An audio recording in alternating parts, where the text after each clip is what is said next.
Edifice of Trust podcast is a thoughtful discussion of today's current events from the perspective of America's founding principles. Welcome. From heart-pumping music to head-thumping commentary. The cult of woke. I have found that it is hard to understand the passion that many people have for the many aspects of the far-left progressive agenda that have been bundled into the concept of being woke. Being woke originally was considered to be the awakening of people, primarily blacks, but also others in the progressive movement, to the fact that the greatest problem in America was systemic racism based on the white supremacy on which this country was supposedly founded. This belief was first formulated in critical race theory in the 1960s, which was in itself an outgrowth of critical theory that was based on Marxism. Marxism divided the world between workers and capitalists, but when many Western countries were able to prove Marxism wrong by achieving labor peace through economic growth and moderate regulation, leftists developed critical theory that divided the world between the oppressed and the oppressors. Critical race theory identified the oppressors as white people and the oppressed as everyone else.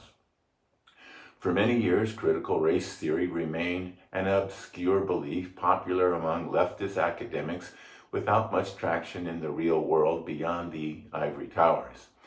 But after the fall of communism in the Soviet Union, critical race theory became a convenient place to hang your leftist hat, and it soon gathered all sorts of leftist activists. There is now gender theory, queer theory, colonial theory, etc. Throw in climate change and you have just about every issue the left is pushing. The rise of Black Lives Matter gave credence to the narrative of white supremacy and systemic racism that allegedly oppressed the black community, despite all the progress that American society had made in the second half of the 20th century to reduce racism and discrimination against blacks. Add in the continuing economic disparity between whites and blacks, and you have a toxic stew of issues to motivate activists and their fellow travelers. But these critical theories that make up the woke agenda are all based on the same faulty foundation of Marxism.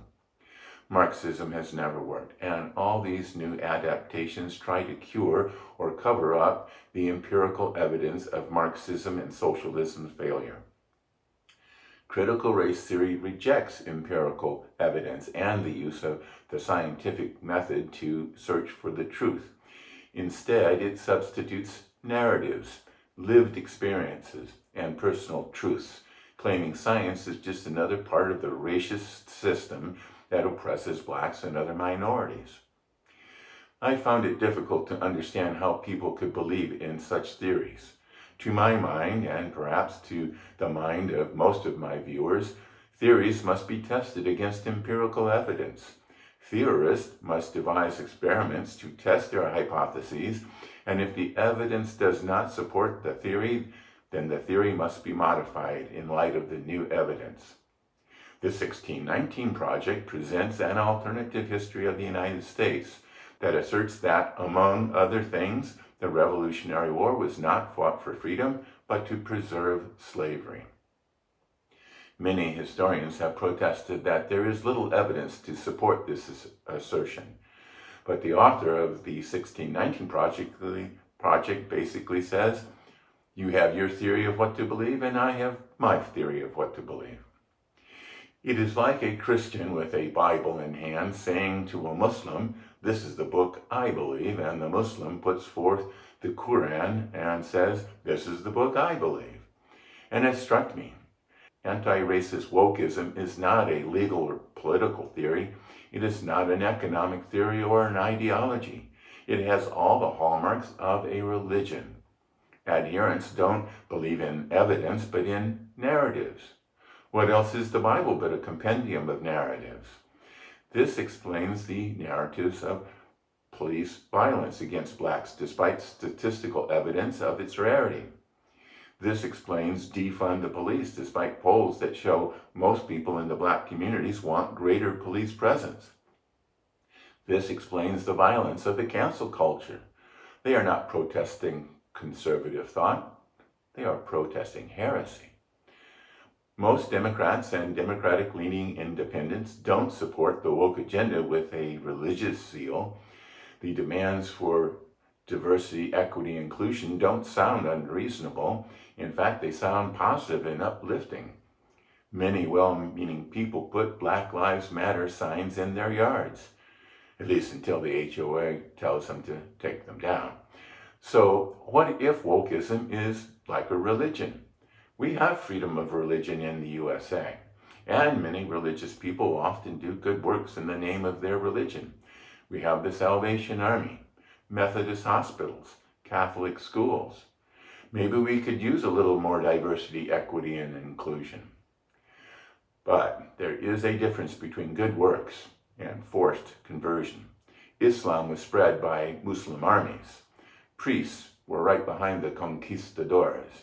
And scientists like Galileo had to face the Inquisition. Ponder that while you watch a brief message. Don't forget that my Edifice of Trust books, Principled Policy, Edifice of Trust 2nd edition, In Defense of Principle, and The People's God are available on Amazon, Barnes & Noble, and iBooks. Thank you.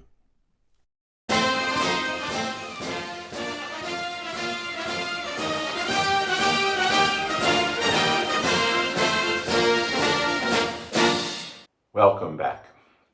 We have freedom of religion in the United States, and if wokeism is a religion, then progressives are welcome to practice their religion and even proselytize their religion. But the U.S. also has a constitution, and that constitution says, quote, "No religious test shall ever be required as a qualification to any office or public trust under the United States," unquote. And if wokeism is a religion based on faith and not a theory provable by corroborative evidence, then why the hell is the Department of Energy's Office of Science, of all places, requiring applicants to file a plan promoting inclusive and equitable research to, quote, "describe the activities and strategies of the applicant to promote equity and inclusion as an intrinsic element to advancing scientific excellence"? That sounds like a religious test to me. And if wokeism is not a religion but just an unproven theory, then why the hell is the government implementing government-wide a highly controversial program based on an unproven theory? The government should at the very least require that the progressive proponents of CRT and anti-racist training prove that these theories have any validity, which they can't, because they don't. And it is not just government departments and our armed forces that are being required to implement these programs. Anyone who receives money from the government has to comply as well. Any college or university that receives funds from the government is required under Title IX to also comply, and colleges and universities routinely require applicants to prove how they are implementing DEI and anti-racist policies in their work or research. A noted exception is Hillsdale College, which refuses to accept government money so that it can remain true to its educational goals without government interference. And these woke religious tests are also coming to your work, your professional organization or union, and to your kids' school.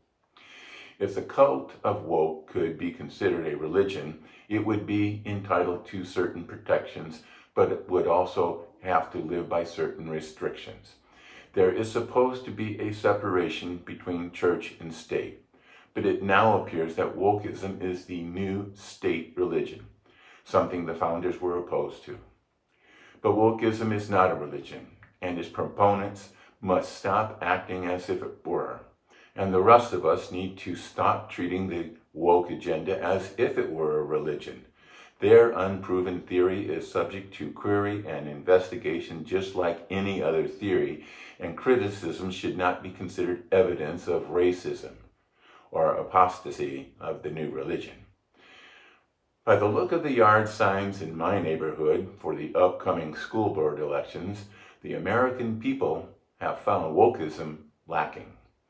Hopefully the new Congress after November can put a stop to this creation of a new state religion being pushed by the left progressives in the Biden administration. Thank you for watching.